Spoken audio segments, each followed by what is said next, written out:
क्या हो अगर अमीर बनने का राज आपकी डिग्री या सैलरी में नहीं बल्कि आपके बर्ताव में छिपा हो। सुनने में अजीब लगता है ना?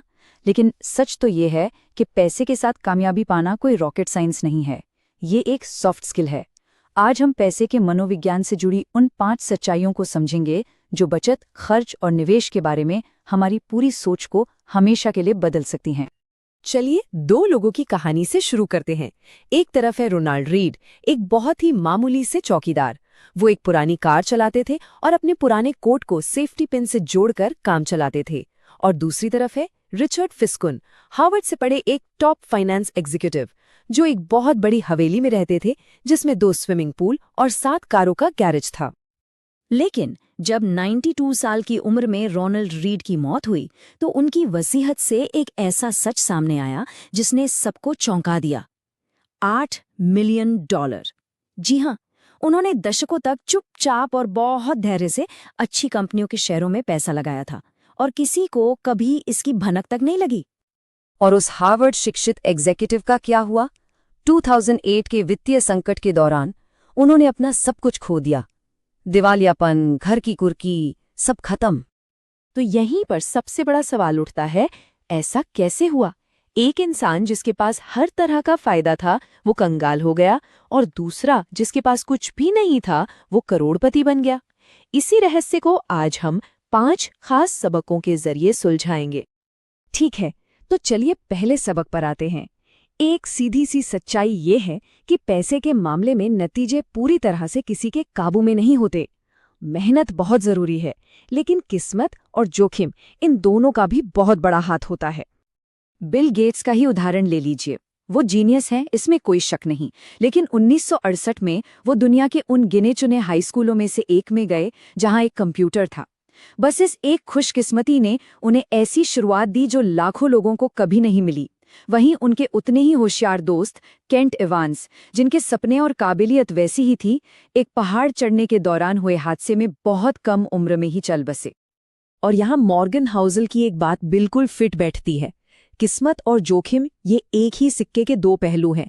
इसलिए जब चीजें गलत हों तो खुद को बहुत ज्यादा दोष नहीं देना चाहिए और कामयाबी को भी अपने सिर पे नहीं चढ़ने देना चाहिए। तो इसका असली मतलब क्या है? इसका मतलब है कि जोखिम को खत्म करने की कोशिश करने से बेहतर है एक ऐसा सिस्टम बनाया जाए जो उतार चढ़ाव का सामना कर सके। मकसद है खेल में इतनी देर तक टिके रहना कि किस्मत आपके पाले में आ जाए। अब आते हैं दूसरे सबक पर, जो अमीर बनने और अमीर बने रहने के बीच के फर्क को साफ करता है। ये 2 बिल्कुल अलग अलग खेल हैं जिनके लिए अलग अलग सोच की जरूरत होती है। देखिए, अमीर बनने के लिए अक्सर बड़े दांव, आशावादी होना और जोखिम लेना जरूरी होता है, लेकिन अमीर बने रहने के लिए अनुशासन, थोड़ी सी घबराहट और नुकसान से बचने की गहरी समझ चाहिए। माइक टायसन को ही देख लीजिए, जिन्होंने $400 मिलियन से ज्यादा कमाए और फिर भी दिवालिया हो गए। और वहीं वॉरेन बफे को देखिए, जिन्होंने कभी रातों रात पैसा दोगुना करने की कोशिश नहीं की। उन्होंने बस 70 सालों तक बोरिंग लेकिन सही काम करना जारी रखा। जैसा कि बफे ने कहा है, कंपाउंडिंग का पहला नियम है कि इसे कभी भी बिना वजह रोको मत। मुद्दा बस एक बड़ी जीत हासिल करना नहीं है, मुद्दा उस एक गलती से बचना है जो आपको खेल से पूरी तरह से बाहर कर दे।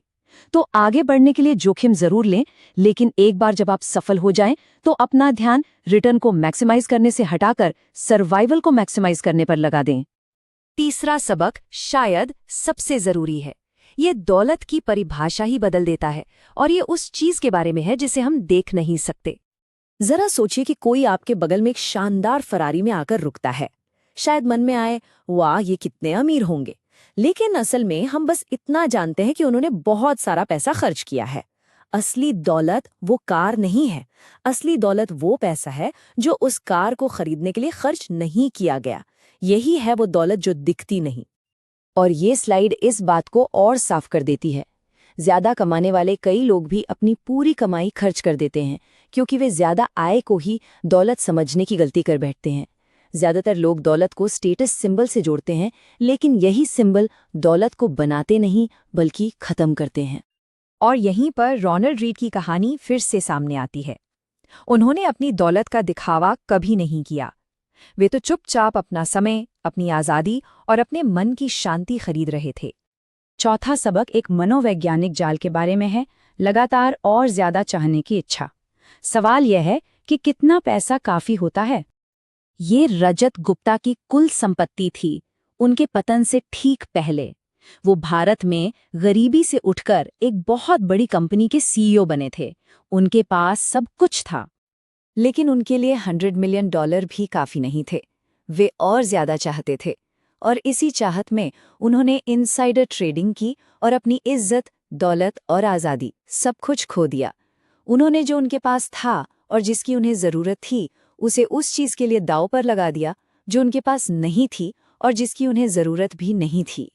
ये एक बड़ा ही दिलचस्प साइकोलॉजिकल पैराडॉक्स है। जब कोई किसी को फेरारी चलाते हुए देखता है तो वो ये नहीं सोचता कि वाह वो इंसान कितना कमाल का है। वो सोचते हैं अगर मेरे पास वो कार होती तो लोग मुझे कमाल का समझते। हम तारीफ पाने के लिए पैसा खर्च करते हैं, लेकिन तारीफ संपत्ति से नहीं मिलती। चलिए अब आखिरी और सबसे महत्वपूर्ण सबक पर आते हैं, जो हर चीज को एक साथ जोड़ता है। दौलत का असली और सबसे बड़ा लक्ष्य आखिर है क्या? महंगी कारों और बड़ी हवेलियों को भूल जाइए। पैसा जब सही तरीके से इस्तेमाल किया जाता है तो जो सबसे कीमती चीज खरीदता है वो है अपने समय पर कंट्रोल। यही असली आज़ादी है। और इस आज़ादी को महसूस करने के लिए लाखों की ज़रूरत नहीं है। सिर्फ 3 से 6 महीने का इमरजेंसी फंड भी आपको कई विकल्प देता है। सोचकर देखिए, अगर आपके पास 6 महीने के खर्च जितना पैसा बचा हो तो आप उस नौकरी को छोड़ने की हिम्मत कर सकते हैं जिसे आप पसंद नहीं करते, या कोई नई स्किल सीखने के लिए समय निकाल सकते हैं। ये छोटी सी बचत आपको अपनी जिंदगी पर बहुत बड़ा कंट्रोल देती है। इसका मतलब है कि एक बुरा बॉस आपका मालिक नहीं है और आपका समय डर से नहीं चलता। तो आइए इन 5 सच्चाइयों को फटाफट दोहराते हैं। पहला, किस्मत और जोखिम असली हैं। दूसरा, अमीर बनना और अमीर बने रहना 2 अलग अलग हुनर हैं। तीसरा, असली दौलत शांत होती है, ये आपकी आदतों में छिपी होती है। चौथा, काफी है ही फिनिश लाइन है, लेकिन ये लाइन खुद खींचनी पड़ती है। और पांचवा, पैसे का सबसे बड़ा मकसद है समय की आज़ादी। आखिर में दौलत कोई नंबर नहीं है, ये ना कहने की ताकत है, सांस लेने की जगह है और अपनी शर्तों पर जीने का समय है। तो अगली बार जब पैसे के बारे में सोचें तो खुद से ये सवाल जरूर करें, क्या एक ऐसा जीवन बन रहा है जो सच में अमीर महसूस होता है? क्योंकि पैसे का खेल सबसे ज्यादा कमाकर नहीं जीता जाता, ये एक ऐसा जीवन डिजाइन करके जीता जाता है जो वास्तव में अपना हो।